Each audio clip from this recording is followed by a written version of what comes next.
പൊതുജനങ്ങൾ ശ്രദ്ധിക്കുക, വളരെ പ്രധാനപ്പെട്ട ഒരു വാർത്താ അറിയിപ്പാണ് ഈ മണിക്കൂറുകളിൽ പുറത്തു വന്നിരിക്കുന്നത്. ശക്തമായ വയറുവേദന, ദേഹാസ്വാസ്ഥ്യം, ചൊറിഞ്ഞു തടിക്കൽ എന്നിവയെ തുടർന്ന് നിരവധി ആളുകൾ വിവിധ ആശുപത്രികളിൽ ചികിത്സ തേടിയ സാഹചര്യത്തിൽ സംസ്ഥാനത്ത് അതീവ ജാഗ്രത പ്രഖ്യാപിച്ചു.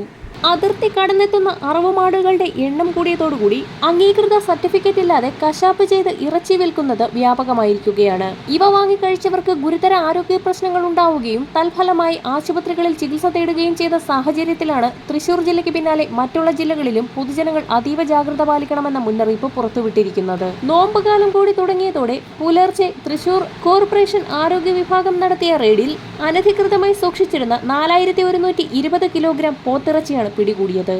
അന്യ സംസ്ഥാനങ്ങളിൽ നിന്നെത്തിച്ച് കാളയെ കൊന്ന് വൃത്തിഹീനമായ സാഹചര്യത്തിൽ വിൽക്കാൻ ശ്രമിക്കുന്നതിനിടയിലാണ് പിടികൂടിയത്. ഉത്സവകാലം ആരംഭിച്ചതോടുകൂടി ബീഫും മട്ടനും വാങ്ങാനെത്തുന്നവരുടെ എണ്ണം അമിതമായി വർദ്ധിച്ചതോടെയാണ് അതിർത്തി കടന്നെത്തുന്ന അറവുമാടുകളുടെ എണ്ണവും വർദ്ധിച്ചത്. സംസ്ഥാനത്തെ ചെക്ക് പോസ്റ്റുകൾ കടന്നെത്തുന്ന അറവുമാടുകൾ പലയിടങ്ങളിലും അനധികൃത കശാപ്പ് ശാലകളിൽ എത്തിയിട്ടുണ്ടെന്നാണ് ഏറ്റവും പുതിയ വിവരം. കശാപ്പുശാലയിൽ ചാകുന്ന കാലികളുടെയും ഇറച്ചി വിൽക്കുന്നുണ്ട്. അതിനാൽ തന്നെ പൊതുജനങ്ങൾ ഇത്തരം കച്ചവടക്കാർക്കിടയിലേക്ക് ചെന്ന് വീഴാതെ പ്രത്യേകം ജാഗ്രത പുലർത്തണമെന്ന് ആരോഗ്യവകുപ്പ് മുന്നറിയിപ്പ് നൽകി.